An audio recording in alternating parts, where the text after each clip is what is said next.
If you don't know this, you need to know this one fact.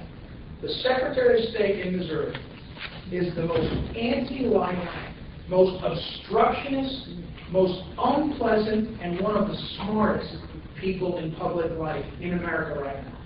She is very, very devious.